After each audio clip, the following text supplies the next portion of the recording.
नमस्कार। ऐतिहासिक तथ्यों पर आधारित श्रृंखला भारत विभाजन का सच में आपका स्वागत है। मैं हूं मुकेश कुमार। दोस्तों, भारत विभाजन का एक जो बड़ी वजह बताई जाती है वो ये है कि बड़े पैमाने पर हिंसा होने लगी थी, दंगे होने लगे थे और उन दंगों में भी सबसे बड़ी भूमिका कलकत्ता में होने वाले दंगों की थी। ये दंगे तब हुए थे जब मुस्लिम लीग के प्रमुख नेता मोहम्मद अली जिन्ना ने डायरेक्ट एक्शन डे का कॉल दिया था। उन्होंने मुस्लिम लीग के कार्यकर्ताओं से आह्वान किया था कि पूरे देश भर में डायरेक्ट एक्शन डे मनाएं और इसी दौरान कलकत्ता में तनाव निर्मित हुआ और लगभग 3 दिनों तक ये हिंसा वहां चलती रही। 5 से 10 हजार लोग 16 से 19-20 अगस्त के बीच में मारे गए 1946 में और उससे एक दबाव बना कांग्रेस की लीडरशिप पर भी, अंग्रेजों पर भी और ये हुआ कि अब ये दोनों समुदाय साथ में नहीं रह सकते हैं और पार्टीशन की तरफ बढ़ना पड़ेगा। तो ये एक स्थिति बनी थी, लेकिन सवाल उठता है कि पूरे देश भर का राष्ट्रव्यापी कॉल था, केवल कलकत्ता में इतने बड़े पैमाने पर दंगे क्यों हुए? इसके लिए कौन जिम्मेदार हैं? क्या उस समय वहां जो मुख्यमंत्री थे सोहरावर्दी, उनकी वजह से दंगे हुए या कोई और कारण था? आज हम इसी की पड़ताल करेंगे और इसके लिए हमारे साथ जुड़ चुके हैं जाने माने सामाजिक कार्यकर्ता और इतिहास के जानकार प्रोफेसर राम पुनियानी। आपका स्वागत है प्रोफेसर पुनियानी कार्यक्रम में। डायरेक्ट एक्शन डे की बार बार बातचीत की जाती है जब भी पार्टीशन की चर्चा होती है और इसको दोनों राष्ट्रवाद, हिंदू और मुस्लिम राष्ट्रवाद, या ये कहें कि दोनों तरफ के कट्टरपंथी अपनी अपनी तरह से प्रस्तुत करते हैं। सोहरावर्दी इसमें एक बड़े खलनायक के तौर पर उतरते हैं, जो कि उस समय जिन्ना के कंपटीटर भी माने जाते थे। जी। क्या हुआ था एक्चुअली में, क्यों हुआ, कैसे हुआ, जरा बताएं दर्शकों। जी, पहले तो मैं थोड़ा सा ये पृष्ठभूमि बताना चाहता हूँ कि जिन्ना ने ये डायरेक्ट एक्शन डे का कॉल क्यों दिया। देखिए, पहले ही 1940 में पाकिस्तान के प्रस्ताव के बारे में वो बात कर चुके थे और समाज का जो उच्च भ्रू मुस्लिम तबका था वो उनके साथ था और 1942 में क्रिप्स मिशन आया। 1946 में फिर से क्रिप्स कैबिनेट मिशन के रूप में आए और कैबिनेट मिशन का जो प्रस्ताव था वो उस समय तक मुस्लिम लीग को मंजूर था। उसमें ये था कि राज्यों का 3 जो सत्ता है 3 स्तर पे रहेगी, एक केंद्र की, दूसरा ग्रुप ऑफ स्टेट्स और तीसरा स्टेट। तो 1946 के आसपास जब जवाहरलाल नेहरू प्रेसिडेंट बनते हैं कांग्रेस के, तो वो कहते हैं कि क्रिप्स मिशन जो है वो हम आगे इस पर चर्चा करेंगे और उसके हिसाब से उसमें मॉडिफिकेशन करेंगे। उससे पूरी तौर से टिके रहना हमारे लिए ज़रूरी नहीं है, क्योंकि इसी बीच इंटरिम सरकार आई थी और इंटरिम सरकार में नेहरू का उद्देश्य जो था समाज, ये लैंड रिफॉर्म्स और दूसरी चीज़ों का, सरदार पटेल का जो था देश को एकता देने का, तो उनके काम में जो फिनेंस मिनिस्टर थे मुस्लिम लीग की तरफ से, वो हमेशा अड़ंगे डालते थे। तो वो एक उनका अनुभव था। तो उन्होंने कहा हम कैबिनेट मिशन पर हम फिर से विचार करेंगे। ये कहने के बाद जिन्ना एकदम भड़क गए। उन्होंने कहा अगर ऐसा है तो मैं पाकिस्तान से कम किसी भी बात पर समझौता नहीं करूंगा। और कहीं कहीं तो ये भी उल्लेख आता है, उन्होंने कहा डिवाइड इंडिया और डिस्ट्रॉय इंडिया। इतना वो इस बात पर भड़क गए, डिवाइड इंडिया और डिस्ट्रॉय इंडिया। और उसके बाद उन्होंने ये कॉल दिया कि 16 अगस्त 1946 को डायरेक्ट एक्शन डे मनाया जाएगा।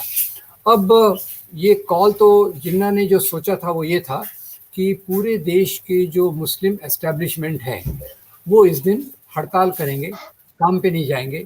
ये उनकी सोच थी। ये हमारी तरफ से एक डायरेक्ट एक्शन है। अब इधर बंगाल में सुहरावर्दी, जिसका आपने उल्लेख किया कि वो जिन्ना के कॉम्पिटिटर थे, मैं कहूँगा कॉम्पिटिटर या बड़े नेता थे और वो वहाँ के मुख्यमंत्री थे। बाद में जाके वो पाकिस्तान के, जब पाकिस्तान बना तो उसके प्रधानमंत्री भी बने। तो उन्होंने उस दिन क्या किया, उस दिन वहाँ उन्होंने छुट्टी डिक्लेयर कर दी।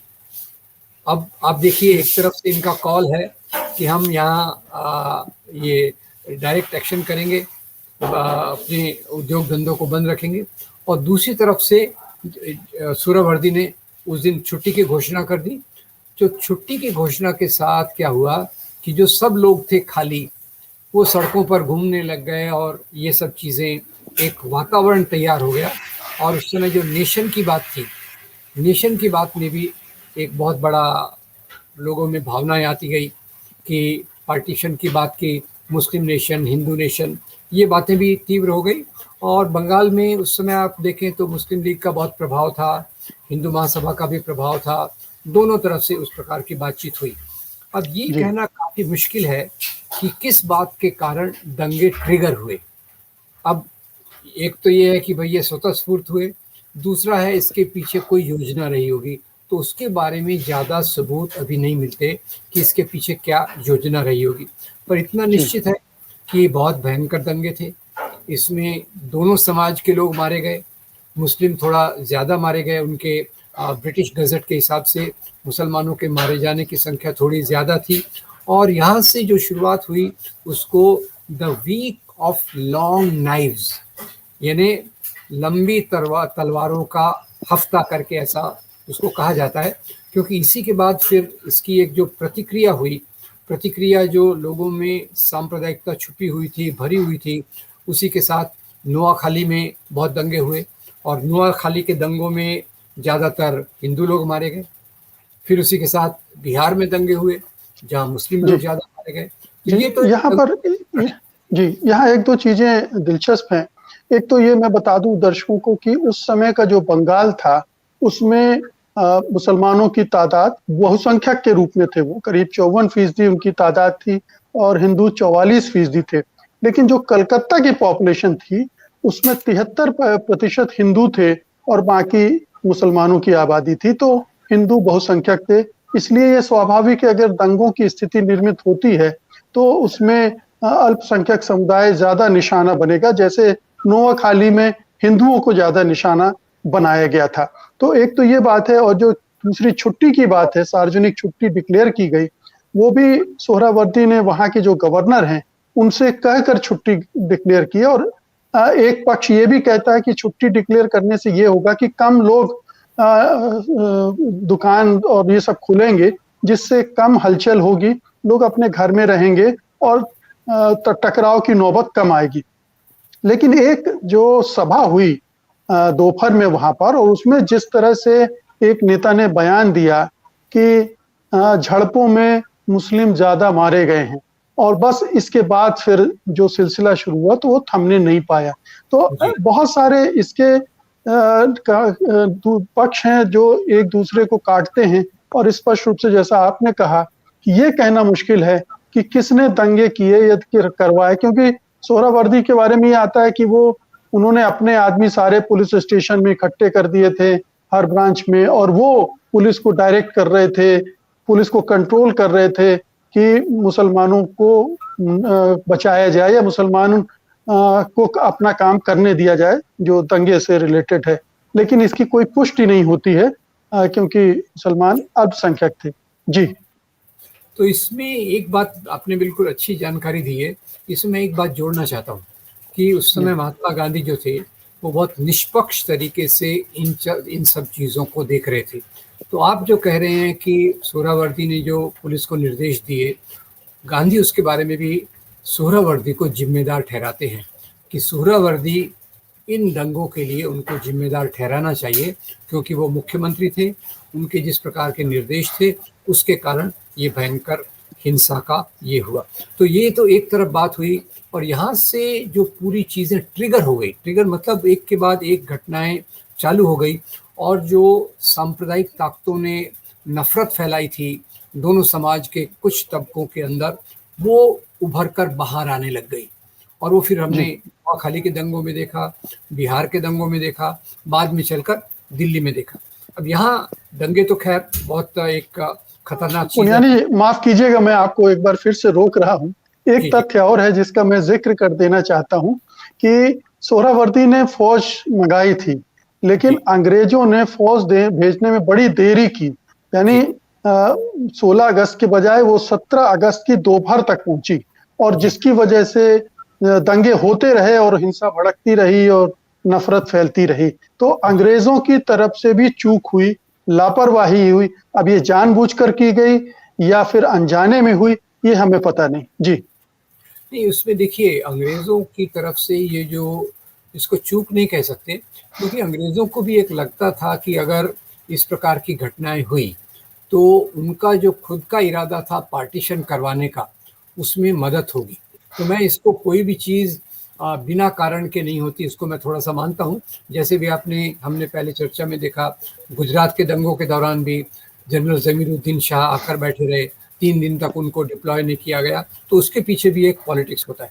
पर मैं उसके एक दूसरे पहलू पर आना चाहता हूँ, जो इस प्रकार की दर्द और पीड़ा पूरे समाज को भुगतनी पड़ी, वो बहुत भयंकर थी। और तभी तक के जितने भी दंगे, खैर सांप्रदायिक राजनीति के उभरने के बाद अंग्रेज़ों की फूट डालो राज करो की नीति के कारण दंगे तो होना चालू हो गए थे, पर ये डायरेक्ट एक्शन डे वाला दंगा ये सबसे भयंकर था, और उसके फिर चेन रिएक्शन चलती रही। तो यहाँ महात्मा गांधी का रोल देखना बहुत ज़रूरी है, जो मेरे ख्याल से अपने आप में एक पूरा अध्याय है। तो उन्होंने उस समय दिल्ली छोड़कर वो नोआखाली आए। इन क्षेत्रों में उन्होंने हिंदू मुसलमान सब लोगों को साथ मिलकर कमेटीज़ बनाई, योजना बनाई, शांति कैसे प्रस्थापित की जाए। और उनके काम का सबसे अच्छा वर्णन, अब खैर ब्रिटिश का अपना अपना ये होता है, लॉर्ड माउंटबेटन उनको वन मैन आर्मी के रूप में देखते हैं। तो यहाँ तक तो वो जो पूर्वी क्षेत्र में रहते हैं वहाँ की बात है। अब इसी बीच आज़ादी आती है, 15 अगस्त को आज़ाद होता है देश। अब 15 अगस्त को जब देश आज़ाद होता है तो महात्मा गांधी वहाँ नहीं होते, कि वो इसी क्षेत्र में शांति प्रस्थापना उनके लिए एक महत्वपूर्ण कार्य है। और वो दिल्ली वापस आते हैं 9 सितंबर 1947 को। और 9 सितंबर 1947 को भी आते हैं, उसके पहले एक बार वो इस तरफ फास्ट पे बैठ चुके थे। वो दूसरी बार फिर से उन्होंने फास्ट चालू किया, जो शांति पर्व लाने के लिए। और ये फास्ट उन्होंने किया 13 जनवरी से लेकर 18 जनवरी तक। और उनकी मुख्य मांग यही थी कि यहाँ जो सांप्रदायिक माहौल है उसको ख़त्म किया जाए, और जो मुसलमान यहाँ रह रहे हैं उनको शांति से जीने दिया जाए। जिन मुसलमानों के मस्जिदों और दूसरी जगहों पर कब्ज़ा किया गया है वो खाली कर दिया जाए। ये सब चीज़ें उनकी 5-6 चीज़ें खाली थी। और उन्होंने जब उपवास शुरू किया, और इसको तो कई लोग 55 करोड़ वगैरह से जोड़ देते हैं, पर 55 करोड़ का मामला इसमें बिल्कुल नहीं था। उन्होंने 6-7 जो बातें रखी थी वो पूरी तौर से शांति की बातें थी। और फिर 5वें दिन हिंदू सांप्रदायिक ताकतें, मुस्लिम सांप्रदायिक ताकतें, यहाँ के सरकार के नुमाइंदे, उन सब ने आके महात्मा गांधी को आश्वासन दिया कि आपकी जो शर्तें हैं, आपकी जो बात है, उसको हम स्वीकार करते हैं। और उसके बाद महात्मा गांधी ने अपना वो उपवास तोड़ा। पर उनके उपवास तोड़ने को, जो 17 तारीख को उन्होंने उपवास तोड़ा, 3 दिन बाद उनकी हत्या की एक और साजिश हुई। 20 जनवरी को 20 जनवरी को उनके ऊपर हुई, उसमें वो बच गए। और वही प्रक्रिया फिर 30 जनवरी को दोहराई गई। यानी सांप्रदायिकता का जो जहर फैल गया था वो इतना तीव्र था कि महात्मा गांधी के इतने बड़े प्रयास के बाद भी वो सांप्रदायिकता सुलगती रही। और उसका वो शांत कब हुई? फिर शांत हुई दुर्भाग्यवश 30 जनवरी के बाद, जब महात्मा गांधी को हमने खो दिया। तो ये सांप्रदायिक ताकतें उसके बाद चुप बैठी। अब ये एक बहुत बड़े दुर्भाग्य की बात है कि उस समय शांति प्रस्थापित करने के लिए महात्मा गांधी को अपना प्राण त्यागना पड़ा। पर खैर उनमें इसमें कोई किसी बात का रिग्रेट नहीं रहा होगा। जी, इसमें एक चीज़ जोड़ना चाहता हूँ कि महात्मा गांधी कलकत्ता गए उस समय तो, और वहाँ पर रुके, इंडिया हाउस या कोई ऐसी जगह थी, मैं नाम ठीक से याद नहीं है मुझे। और वहाँ बाकायदा उन्होंने उपवास शुरू किया और सोहरावर्दी पर पूरा दबाव बनाया कि आप शांति स्थापना की गारंटी देंगे तभी मैं हिलूंगा। और सोहरावर्दी और दूसरी जो इस तरह की फोर्सेस थी आकर उन्होंने उनको कमिट किया। और जब वहाँ हिंसा रुक गई तो उसके बाद फिर वो नोआखाली गए, और नोआखाली में हिंसा को उन्होंने पैदल यात्रा की, और तमाम किन परिस्थितियों में वो सब दर्ज है इतिहास में, और वहाँ हिंसा को रोका। और फिर उसका असर फिर बिहार और दूसरी जगह की चल रही हिंसा पर भी पड़ा। और फिर जैसा कि आपने कहा कि दिल्ली में भी उन्होंने शांति स्थापना की। लेकिन ये बताइए कि जो डायरेक्ट एक्शन का कॉल था, जी, आपने उसकी वजह बताई, उसका सबसे बड़ा रिएक्शन कोलकाता या बंगाल में ही क्यों हुआ? बाकी देश में उस तरह से क्यों उग्र प्रतिक्रिया नहीं हुई, हिंसक प्रतिक्रिया नहीं देखने को मिली? देखिए, उसमें 2 चीज़ें मेरे अंदाज़ से हैं। एक तो जो बंगाल पूरा था, उसमें जैसे आपने बताया कि 50% के करीब पॉपुलेशन मुसलमान थी, और दूसरा सुहरावर्दी जो थे मुस्लिम लीग के, वो वहाँ बहुत सक्रिय थे। जैसे मुस्लिम लीग का जो सबसे ज़्यादा सक्रियता बंगाल में देखेंगे, उत्तर प्रदेश में देखेंगे, पंजाब में देखेंगे, इन जगहों पर वो सबसे ज़्यादा सक्रिय थी। और तीसरा मुझे लगता है सबसे जो बड़ा कारण था, वो उस दिन को एक छुट्टी के रूप में डिक्लेयर करना। और उसी के कारण जैसे आपने बताया फिर पब्लिक मीटिंग हुई, और पब्लिक मीटिंग में जिस प्रकार से भाषणबाजी हुई, क्योंकि मुस्लिम लीग का प्लान था कि जगह जगह से वो मोर्चे निकालेंगे और वो मोर्चे आकर एक जगह पर जमा होंगे जहाँ सुहरावर्दी अपनी स्पीच देंगे। तो ये उनके योजना में था। पर ये जो दूसरी बात थी कि उस दिन छुट्टी है, इसलिए उपद्रवी तत्वों को भी एक मौका मिल गया। तो पूरे देश में तो हिंसा का वातावरण था, पर वो ऊपर नहीं आया, क्योंकि छुट्टी जो डिक्लेयर की गई वो केवल बंगाल में डिक्लेयर की गई, और सुहरावर्दी का उसमें जो आपने बाद में रोल देखा, तो उसके कारण बंगाल में उसकी तीव्रता सबसे ज़्यादा देखी गई। और ये जो जिन्ना ने कॉल दिया था डायरेक्ट एक्शन डे का, उसमें भी एक तरह की उग्रता छिपी हुई थी। उन्होंने बड़ी नाराजगी में, गुस्से से दिया था, जिसका मतलब है कि उनके कार्यकर्ता भी गुस्सा दिखाएं, वो भी उग्र होकर रिएक्ट करें। तो जहां पर उनको लगा कि यहाँ पर सुरक्षित हैं, यहाँ पर हमें सरकार का प्रोटेक्शन मिलेगा, सोहरावर्दी अपने मुख्यमंत्री हैं, तो उन्होंने उस तरह से उसका फायदा उठाने की कोशिश की। और सोहरावर्दी जैसा ये आता है इतिहास में कि चूंकि वो भी अपने आप को बड़ा लीडर साबित करने पर तुले हुए थे, तो उन्होंने इस तरह की घटना को होने दिया, या हो गई और उसे रोकने की कोशिश नहीं की। तो इस तरह से इस पूरे जी हाँ, उसमें एक और बात है कि जो आपने बताया ना कि जिन्ना के शब्दों की तीव्रता उस समय बहुत नफरत से भरी हुई थी, और वो इस बात पर पूरे उतारू हो गए थे कि जो होगा देखा जाएगा, पर हम अपनी तरफ से अगर कांग्रेस इस बात को कंसीड नहीं करती कि पार्टीशन हो, तो हम अपने रास्ते से उनको मनवा लेंगे। तो उनके भाषा में भले ही दंगों की भाषा नहीं थी, भाषा में केवल यही था कि इस दिन मुस्लिम जो एंटरप्राइज हैं वो बंद रहेंगे, पर उसके पीछे जो छुपी हुई बात थी वो बहुत खतरनाक बात थी कि हम किसी भी हालत पे, उनका एक शब्द था, लड़के लेंगे पाकिस्तान, लड़के लेंगे जी पाकिस्तान। और ये जो एक इस प्रकार की चीज़ों का जनमानस पे जो प्रभाव होता है, मेरे ख्याल से उसी की परिणति डायरेक्ट एक्शन डे के रूप में हमें देखने को मिली। तो ये कलकत्ता किलिंग्स को आप पार्टीशन के लिए किस हद तक जिम्मेदार ठहराते हैं? ये जो पूरी दंगे हुए कलकत्ता के, उसने कितना इस मांग को और आधार दे दिया, या अंग्रेजों पर और कांग्रेस लीडरशिप पर प्रेशर बनाया? देखिए, इसको कलकत्ता किलिंग्स को हम एक प्रिसिपिटेटिंग फैक्टर जिसको अंग्रेजी में कहते हैं, जिसके कारण एक प्रक्रिया की शुरुआत। वैसे तो पाकिस्तान की बात की चल रही थी, 1940 से तीव्रता आ गई थी। इसने उसमें एक वो जो ऊँट के आग में घी डालने का काम किया। आग में घी डालने का काम किया। और इसके बाद से महात्मा गांधी, जो सक्रिय रूप से विभाजन का विरोध करते थे, उन्होंने इस बारे में चुप्पी साध ली।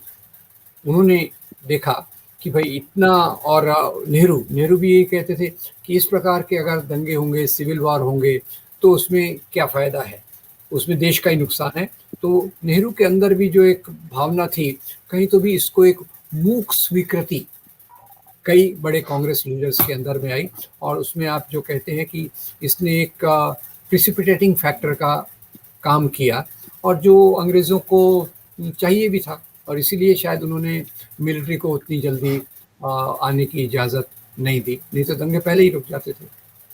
तो इस घटना ने ही जिन्ना का असली रूप भी दिखा दिया हमें, कि वो जी, इस तरह की मांग के लिए किस हद तक जा सकते हैं, किस तरह दबाव बनाने के लिए पूरे देश के मुसलमानों को भड़काने का काम कर सकते हैं। और ये जो आखिरी एक्शन एक तरह से था, बड़ा एक्शन जिन्ना की तरफ से, ये उनकी पूरी कहानी को भी कहता है। जी। अब देखिए, जिन्ना का बहुत एक मल्टीपल एस्पेक्ट्स उनके हैं, बहुत सारे पहलू उनके व्यक्तित्व के हैं। बाद में जाकर फिर वो स्पीच देते हैं 11 11 अगस्त वाली, जिसमें कहते हैं आपका धर्म आपके साथ है, हम तो केवल इस आधार पे कहेंगे। पर वो उस समय तक इतने उग्र हो चुके थे कि मुस्लिम मेजॉरिटी है, कांग्रेस हिंदुओं की पार्टी है और ये मुसलमानों पे अत्याचार करेंगे, ये बात उनके दिमाग में घर कर गई थी। और इसके लिए फिर वो किसी प्रकार का भी इतनी उग्र बातें, डायरेक्ट एक्शन अपने आप में कहना एक बहुत गलत चीज़ है। डायरेक्ट एक्शन शब्द में ही वो सब हिंसा छुपी बिल्कुल। हुई है जो आगे चलकर हुई। तो उसके लिए जिन्ना ने एक बहुत खराब रोल प्ले किया, इसके बारे में कोई शक नहीं है। जी, तो कुल मिलाकर दोस्तों डायरेक्ट एक्शन डे की जो भूमिका रही है हमारे देश के विभाजन में, वो बड़ी खतरनाक किस्म की रही है और उसने पूरे विभाजन की एक तरह से रूपरेखा तो पहले से तैयार हो रही थी, उसको अंतिम मुहर लगाने का जैसा काम कर दिया। उसने पूरे देश का वातावरण ऐसा बना दिया कि दोनों समुदाय अब साथ-साथ में रह ही नहीं सकते और ये जो घटना है, इसको इस रूप में हम याद रख सकते हैं। बहरहाल आज की इस एपिसोड में इतना ही, लेकिन जाते-जाते आपसे गुजारिश कि इस वीडियो को आप बड़े पैमाने पर शेयर करें ताकि सही जानकारियाँ लोगों तक पहुँचे और इस घटना के बारे में अगर आप कुछ ज़्यादा जानते हैं तो हमारे साथ शेयर करें या कुछ और जानने की जिज्ञासा है तो कृपया कमेंट बॉक्स में उसको दर्ज कर दें। बहुत-बहुत शुक्रिया आपका। डॉक्टर पुनियानी, आपका भी बहुत-बहुत धन्यवाद। नमस्कार। सत्य हिंदी का ऐप डाउनलोड करें गूगल प्ले स्टोर पर।